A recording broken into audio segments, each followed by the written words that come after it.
that you can see that position inside the room matters in terms of both the pattern of sound that comes out the window and the intensity.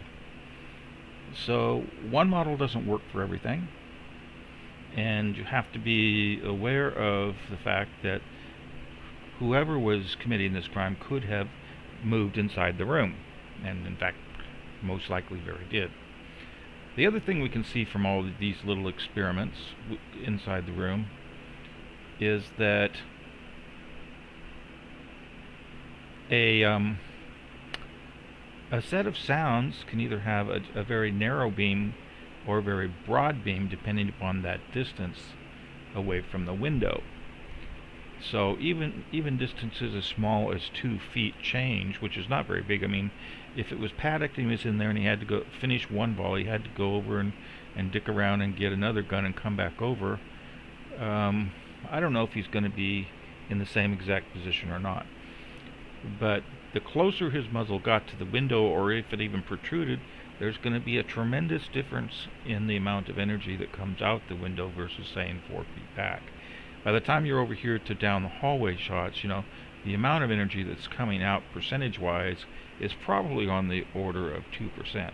Now don't quote me on that right now, but that would just be my gut level feeling. Because if we drop from 160, 62 decibels down to 130 something, let's just say 136, then that's 30 decibels difference in the intensity of the signal, and 30 decibels is 10 times 10 times 10, or 1,000. So in that case, we're receiving, 1/1000th of the energy that is contained. We're receiving 1,000th of the energy that's in the room. So it's very, very small.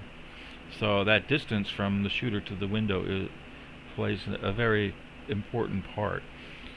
So, when you're starting to answer questions like, well, for the first 6 shots, is it possible that the shooter was back a little bit, thereby causing a subdued sound? That is entirely a feasible postulation. It may or may not be true, but it's entirely a feasible postulation. But with these models, they're not accurate or do not contain enough detail to fully answer that question, and it's a tremendous amount of work to get to the point where you can with simulation definitively answer that question. We also have to take into account that these models are based upon random signal. They're not coherent.